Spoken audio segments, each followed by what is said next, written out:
were at that high of the range or at the low of the range. And so that high and low range, until it's broken, is kind of one of those things that you want to keep an eye on as possible turning points, battlegrounds for where price action may take place. Now, when we look at the charts, we're going to take the couple of these lines off of here and just kind of look at some of the doji examples that I like to look at, because as I say, the doji is an important one. A doji is like this one that we had here, April 25th. The market opens and closes at approximately the same price. Trades higher, trades lower during the session, but then it closes at about the same price, indicating that traders are certain kind of what was going to go on next. And then after that doji, then is when you look for kind of that candle, that clue as to which direction it's going to go. Now, there are various other doji examples that we could talk about. You can talk about several other types of formations. You can see, you can have a little like doji bottom here. You can see where we had this little candle here. I don't know exactly, you know, some of these that you're going to name, but that's probably like what you would call a shooting star. The market opens up, but you know, doesn't have that gusto to carry on through. You have situations, you know, where you have the drop down here, where you know, the market kind of drops down. You notice that in some cases the market, after it makes a move, like we had a situation in June where we had a crop report, when you're tying together some of the fundamentals, kind of a big black day down here. Then you have another little white candle here that indicates the traders had second thoughts. They kind of worked around. That little white candle can also be described as a harami, you know, where you have the one body inside the body, the previous body, and the breakout of that suggests the next price direction. So you get a lot of different kinds of clues that you can get from a single candle. You know, when you look at what is going on here, you can see over here that we got down, this is a vicinity of the August crop report from the U.S. Department of Agriculture. You know, you get one of these crazy days right here where that's a report day. You probably aren't going to be able to trade that day, because some of that is a little misleading, because that low that you see that indicated there is probably made in the previous afternoon. You know, still counted as part of the day, but then after the news came out, the market shot way up and then backed off and closed. So this is not a particularly good candle to trade, just simply because of the volatility, because of the news of that day. And you look then ahead. Again, we're just kind of skipping through here. We're not trying to cover every single possibility, because every trader is going to take this view of charts a little bit, you know, more to where they would like it. First, then we're going to, well, let's do this first. I made a markup here, but we don't need that one first, but there is a doji indicating a top here. But let's take a look right here at this little formation right here.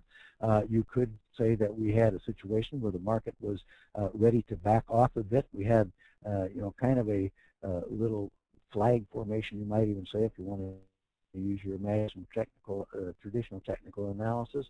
The market got to 14, you know, which had been the previous high, and you can see in the past, every time the market got to 14, and you'll see where some of those arrows are, you can see where every time the market got to 13 and dropped below, you can see those tails. The tails are prices that the traders attempted to get. You can see where tail is here. The traders tried to get the price to go higher, but the price was directed, dropped back down into that range.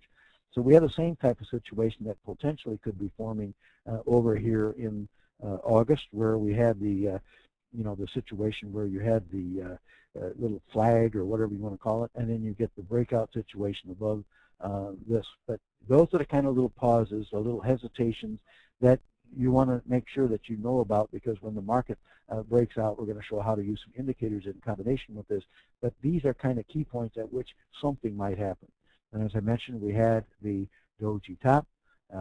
What happens after that doji? A candle does not operate in isolation. It depends a little bit on where it's located and what happened the candles thereafter. And we had a, of course, big black candle that kind of saw the prices slump down, you know, on the day after that.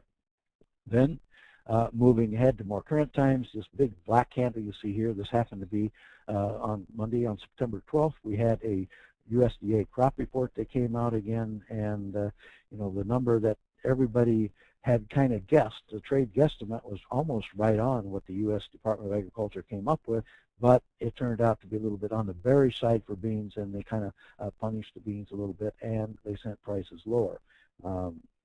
This is what I would call a bearish engulfing pattern. All types of patterns that we're looking for on a chart to try to determine, what the chart itself can tell us, just the price action on the chart. What is it going to be able to tell us? Well, now we want to add some indicators. What can the indicators tell us that we can see? And we're going to add several different indicators here.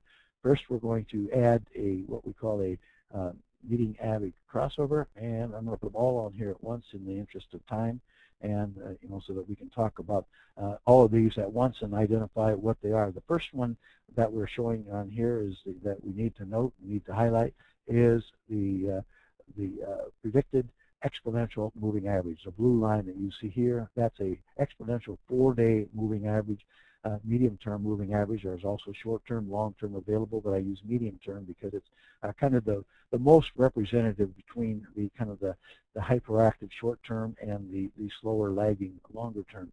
Then it is compared with a 10-day simple moving average of the close. If you know moving average studies, you know that when there's a crossover such as here or to the downside over here, that suggests trend. It kind of confirms that that trend is now moving in a different direction when you see the crossover. Of course, the angle of that is important when you see that. When you see the angle moving up, well, you know the trend is up, even though there will be within that trend, within that little move, there will be some up and down types of days, some mixture of candles and things there. But the overall trend is what we're looking at, and we're talking about, looking at the medium-term moving average to help to identify and confirm the trend direction.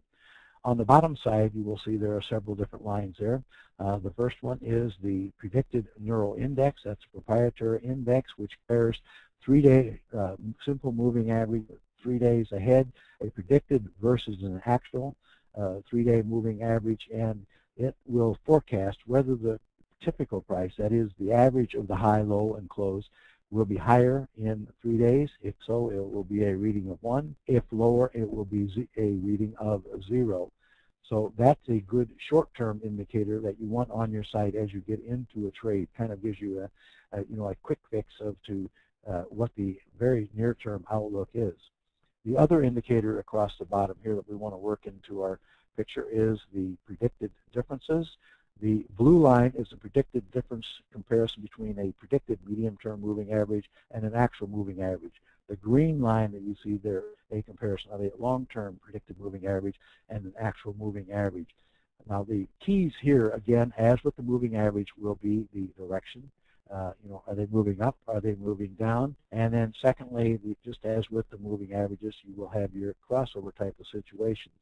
Quite often, you will see here, as we've just marked here, we added a bunch of arrows in here, so we don't want to be too confusing, but the one we've just added indicates that the predicted difference will turn down quite often a day or 2 or 3 ahead of the actual turn down in the predicted moving average or in the price direction. The prices may move back and forth